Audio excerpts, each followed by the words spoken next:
안녕하세요, 김민우입니다. 오늘은 지금 현재 올라가고 있는 꽃비라는 영상의 시청 가이드를 좀 해보려고 생각합니다. 사실 저는 이 유튜브의 사용 방법을 잘 몰라요. 그 유튜브에 내가 하고 싶은 말을 했을 때 어떤 사람이 볼지도 모르고, 그런데 내가 수능 국어에 관련해서는 하고 싶은 말은 있겠다. 그러면 이 유튜브라는 채널을 통해서 들어줄 사람도 있을 수 있겠다 라는 생각으로 시작을 했단 말이에요. 근데 그냥 편하게 얘기할게요. 나는 일단 이런 미디어에 되게 무식해요. 잘 몰라요. 그래서 지금은 할 말은 있을 것 같으니까 내가 이런 말들을 해볼게. 이런 채널을 이용해서 사람들이 듣는다니까 들을 수 있는 사람은 있겠지 라는 생각으로 시작을 했어요. 그래서 오늘 사실 새벽에 일어나서 보니까 46개가 올라와 있었는데 하나 중복된 게 또 있더라고요. 그래서 하나를 지웠어요. 그러니까 지금 현재 45개 영상을 올렸는데 작년 거, 올해 거 포함해서요. 또 그리고 어제 이제 친구랑 만나서 사실 AI 앱의 사용 방법에 대한 얘기도 사실 어제 처음 들었어요. 그러니까 뭐랄까, 비유적으로 얘기하면 저는 책의 제목이나 책의 구절을 기억하는 건 자연스러운데 사람 이름은 잘 못 외우는 그 성격이 있거든요.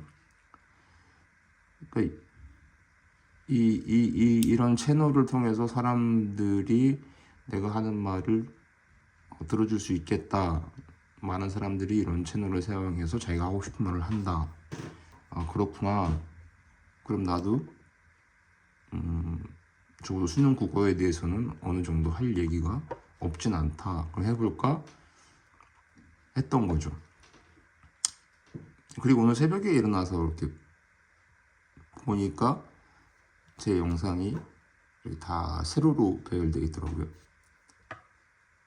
근데 그것도 그러니까 영상을 올릴 때 또 다른 제목 하에 관련 영상들을 올려야 이렇게 가로로 이렇게 배열되면서 좀 더 일목요연할 수 있다는 것도 잘 몰랐어요. 지금 45개 정도의 영상이 올라와 있는데 또 생각해보니까 더 중요한 건 지금 제가 전달하고 있는 이 컨셉은 연결이 중요한데 사람들은 필요에 따라서 선택을 하게 되면 그 연결성이 끊길 것 같아서 그래, 그러면 이런 정도의 안내는 해줘야 되겠다 싶어서 오늘은 이 영상을 한번 만들어 보고 있습니다. 시작을 해보면 일단은 영상 순서 관련해서 이제 가이드를 해볼게요. 전체적으로 제가 지금 올리고 있는 건 고3 N수생 1년간 커리큘럼에 따른 영상입니다. 현재까지 업로드된 영상은 역시 이제 커리큘럼 따라서 현재 6평 전까지의 수업 내용을 기반으로 올리고 있어요. 그래서 우선 시작은 작년 25년 수능특강 독서 문학, 그 다음에 6월 평가원까지 제시가 됐죠. 6월 평가원 이후에는 이제 수능 완성과 평가원이 예정되어 있습니다. 그 다음으로 이제 26년 올해 수능특강 독서 문학을 올리고 있는 중인데, 참고로 이제 올해 3월 교육청 모의고사도 올리긴 했거든요. 근데 뒤에 설명하겠지만 이 3월 교육청 모의고사는 시행 전까지 제시한 컨셉 기준으로 분석하고 해설한 거예요. 즉 3월 달에 본 모의고사에 그때까지 그 시행 전까지 제시된 컨셉만 가지고 분석과 해설을 했다는 거죠. 이걸 좀 참고해 주길 바랍니다. 그 뒤에 가서 다시 왜 그런지 설명을 할게요. 그 다음에 이제 올해 수능 특강 독서 문학이 이제 올라가 있는데, 순서는 독서 1부 개념학습을 시작으로 2부 적용학습에서 인문예술, 사회문화, 과학기술, 현재는 과학기술까지 이제 올렸어요. 그리고 그 뒤에 이제 5, 6강을 올릴 예정입니다. 그리고 문학도 역시 일부 개념학습을 시작으로 해서 고전시가 현대시, 고전산문 거쳐서 이제 현대소설이 업로드 예정돼 있습니다. 그럼 좀 나눠서 독서 관련해서 좀 가이드를 해보겠습니다. 역시 1년 수능 대비 커리큘럼에 따라가는 거고 준하는 거예요. 올해 26년 수능 특강 독서. 독서는 앞서 말했다시피 교과서 개념학습을 시작으로 해서 적용학습, 인문예술, 사회문화, 과학기술, 현재까지 여기까지. 그 다음에 이게 예정돼 있고 16강, 13강. 자, 근데 이게 사실 지금의 이 가이드를 해줘야 되겠다라고 생각한 게 사실은 이제 독서가 더 커요. 왜 그러냐면 이렇게 봐줬으면 좋겠어요. 자, 올해의 수능 특강 개념학습에서 내가 반복 변화가 중요한데, 근데 한계가 있기 때문에 또 다른 컨셉이 추가돼야 된다, 이런 말을 했거든요. 그러니까 25년 작년 수능 특강 독서의 일부 개념학습 영상은 올렸거든요. 그 영상을 보면서 일부에서의 기본 컨셉에 대한 설명을 좀 같이 체크해 줬으면 좋겠다라는 생각이 들어요. 말했다시피 이 유튜브라고 하는 채널의 사용 방법을 아직 잘 몰라요. 그리고 이제 큰 제목에 따라서 이제 하위 항목으로 분류하는 방법도 잘 모르고, 다시 말하지만 좀 그냥 이 방면으로는 좀 덜 떨어진 것 같아요. 책을 읽고 제목을 기억하고 책의 내용을 기억하는 건 너무 자연스럽게 그냥 되는데, 이런 미디어나 어떤 기계의 작동 방식에 대한 거는 그게 자연스럽게 안 되더라고요. 미련한 거죠. 다시 두 번째로 이제 2부 적용학습에서는 이렇게 인문예술, 사회문화, 과학기술 이런 스텝으로 가잖아요. 근데 이런 스텝으로 진행될 때 제가 이제 컨셉을 체크하는 설명을 했단 말이에요. 근데 이때 조심해야 될 게, 개념학습에서부터 과학기술로 이어지는 것까지 지금 진행이 됐는데 이 추가 컨셉이 계속 덧붙어요.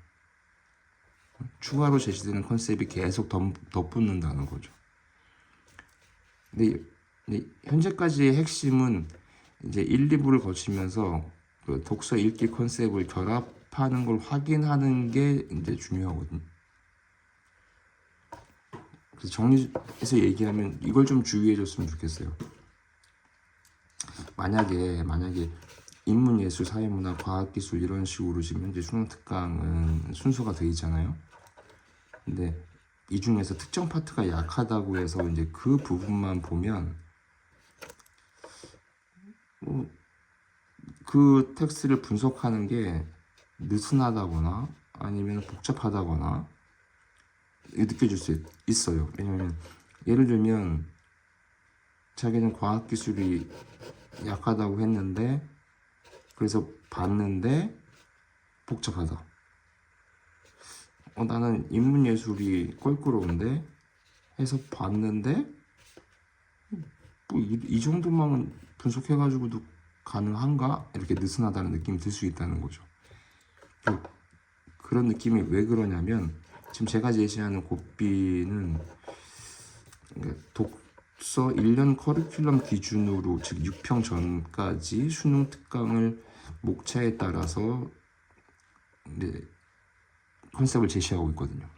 그러니까 즉 개념학습부터 인문예술, 사회문화, 과학기술의 차례대로 이 순서를 활용해서 이제 컨셉을 결합시키는 설명을 하고 있기 때문에 예컨대 과학기술 부분에서는 개념학습에서부터 사회문화까지 과정 중에 제시된 게 이제 포함되어 있는데 인문예술을 보게 되면 사회문화하고 과학기술 쪽에서 결합시킨 컨셉은 빠져 있으니까 그래서 느슨하거나 복잡하게 느낄 수 있다는 거죠.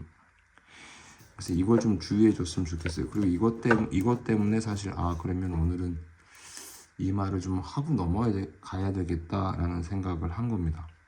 뒤에 문학을 할 때 또 설명을 하겠지만 문학과 독서는 좀 차이가 있어요.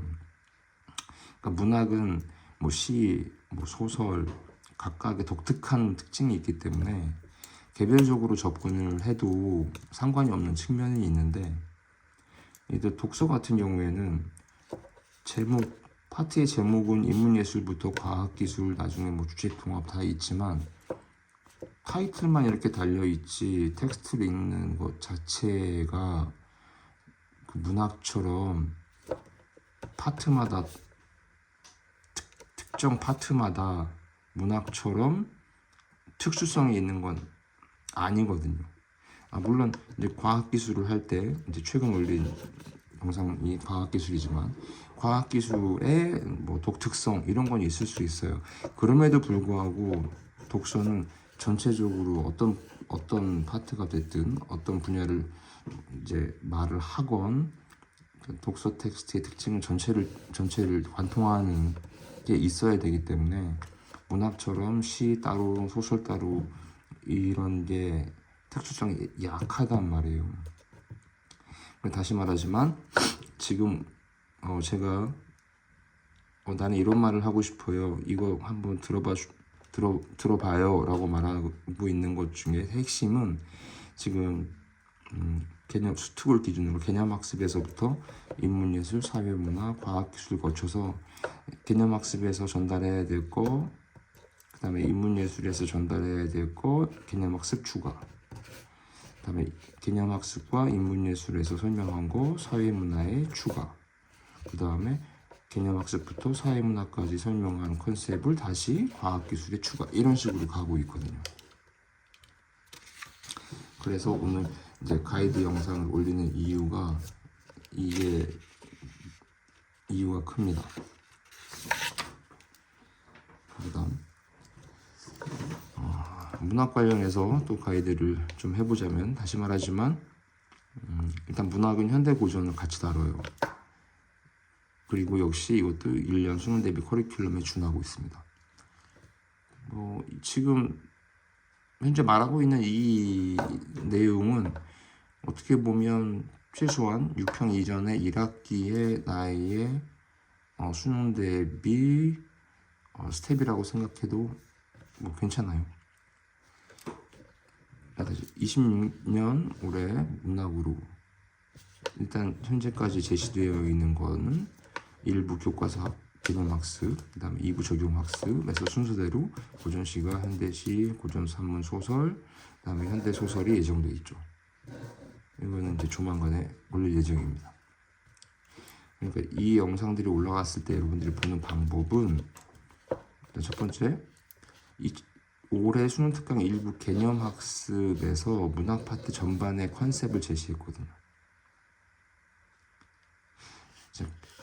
그리고 작년 수능 특강 문학의 일부 개념학습을 또 올렸어요. 그러니까 이 두 개를 결합시켜서 봐도 돼요. 작년 거 먼저 보고 얘 봐도 되고 올해 거 먼저 보고 또 얘 봐도 돼요. 무슨 말인지 알겠죠?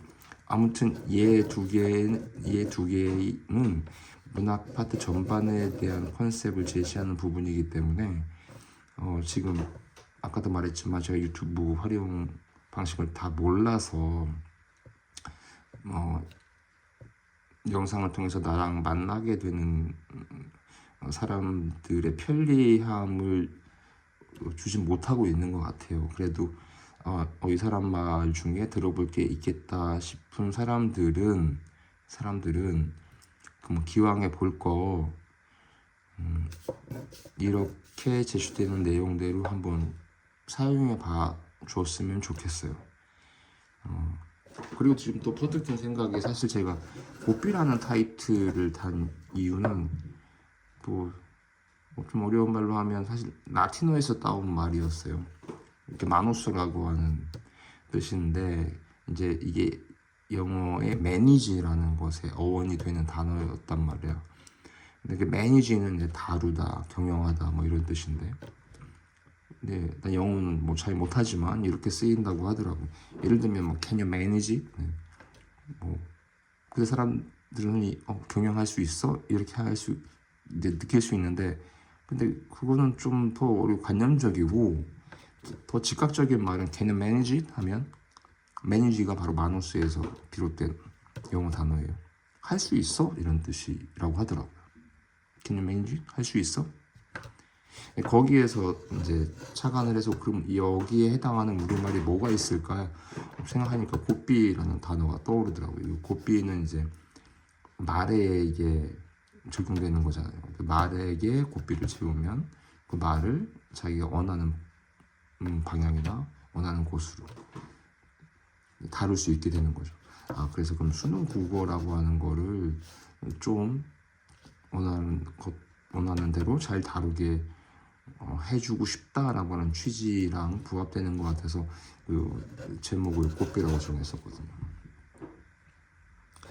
다시 이제 문학 같은 경우 개념 학습 부분에서 문학 파트 전반에 대한 얘기가 제시되잖아요. 거기에서 기본 컨셉을 난 제시했단 말이에요. 그러니까 지난 연도에 일부 교과서 개념 학습 부분에 영상을 같이 올렸으니까 이 두 개를 병행해서 이제 보면서 반복을 하게 되면, 복습을 하게 되면 이 사람이 문학에 대해서 무슨 말을 하고 싶은 건지 좀 더 구체화될 수 있을 거란 생각을 합니다. 자, 그 다음에 이제 수능 특강 2부 적용학습 파트로 가게 되면 순서가 이렇잖아요. 고전시, 현대시, 고전산문, 그 다음에 현대소설, 극습비, 갈래복합 뭐 이런 순서대로 이어지잖아요. 뭐 이때도 역시 이제 파트별 접근 컨셉, 파트별 컨셉을 꼭 체크해 주면서 이제 좀 봐줬으면 좋겠어요. 그리고 이때 영상의 순서는 목 차이를 따르고 있긴 한데 이 볼 때는 현대시에서 고전시가로 가도 되고 현대소설에서 고전소설로 가도 돼요. 왜냐면 아까 말했듯이 바로 이게 독서와 문학이 좀 다른 측면인데 일단 저는 시는 현대시든 고전시든 현대시를 기준으로 해요. 그 다음에 소설, 산문은 또 현대소설을 기준으로 하죠. 그러니까 현대시의 기준, 현대소설의 기준으로 해서 이제 보기 때문에 이럴 때는 시는 시고 소설은 소설이니까 순서가 수능 특강의 목차에 크게 영향을 받지 않는다는 거예요. 자, 그러므로 핵심은 이제 문학 같은 경우에 1, 2부를 거치면서 각 파트별의 분석 컨셉을 적용하고 있는 모습을 확인하는 게 중요한 거죠. 자, 이 부분에서 다시 한번 말하면 독서 같은 경우에는 하나의 텍스트를 놓고 내가 제시하는 컨셉을 다 말할 수가 없어요. 그래서 개념학습에서부터 시작해서 이 컨셉을 보면 좋은데, 즉 반복 변화 컨셉이 적용되면 좋은데 그것만으로는 안 돼요. 그러니까 2부 흐름이라는 컨셉이 있어요. 그래서 흐름이라는 컨셉을 인문예술에서 적용하고, 근데 흐름이란 컨셉도 케이스가 하나, 둘, 셋 이런 케이스가 있어요. 그러니까 인문예술과 사회문화에서 어느 정도 흐름에 대한 케이스, 그리고 또 사회문화에서 자 그러면 반복 변화 중요하고 흐름의 케이스도 중요하니까 이걸 결합시켜서 사회문화 어느 정도 볼게요 한 거죠. 그러다가 반복 변화의 컨셉과 흐름의 컨셉을 자 그럼 과학기술에 적용시켜 볼게요. 근데 과학기술은 과학기술만의 또 좀 특이점이 있어요. 그러니까 과학기술의 특이점을 또 플러스 시킬게요. 이렇게 연장성, 연결성이 중요한데 상대적으로 이제 문학은 그런 연결성이 각 장르마다의 특이성이 도드라지니까 얘는 순서에 큰 영향을 받지 않는다는 거예요. 그럼 다시 정리해 볼게요. 이 문학 파트의 영상을 볼 때 좀 주의를 해줄 게 고전 시가가 불편하다 해서 고전 시가만 볼 경우가 있잖아. 현대시의 컨셉을 기본으로 적용한단 말이에요. 그러니까 이 분석한 노트가 고전만 기준으로 볼 때는 와닿지 않을 수가 있어요. 그러니까 문학은 25년, 26년도 이걸 같이 올렸으니까 특강을 기준으로 개념학습 부분을 반드시 봐주길 바래요. 그래서 2025년 작년 거부터 영상을 올리기 시작했습니다. 다 올리진 않았어요. 그러니까 올해 올리는 것들에 필요할 것 같은 것들을 올린 거죠. 그러고 나서 현대시든 고전 소설이든 약한 부분을 참고하는 것은 가능해요. 이게 이제 독서가 좀 차이점입니다. 그래서 문학은 파트별 특징이 좀 더 선명하기 때문에 오늘은 다시 정리하지만 지금 제가 유튜브 사용법을 잘 몰라서 그냥 내가 하고 싶은 말이 있는데 하고 싶은 말을 하면 들어줄 사람 있을까 해서 그냥 이제 1년에 나는 이런 스텝으로 설명을 한다라고 하는 거 올렸는데 보는 사람들은 이제 불편할 것 같아서, 즉 분류가 안 돼 있으니까. 그러면 기왕이면 내가 이런 컨셉으로 이런 순서대로 올리고 있으니까 이걸 좀 활용해서 봐주면 그래도 좀 더 도움을 받을 수 있겠다 라는 생각이 들어서 올려봅니다. 오늘 여기까지 하겠습니다. 고맙습니다.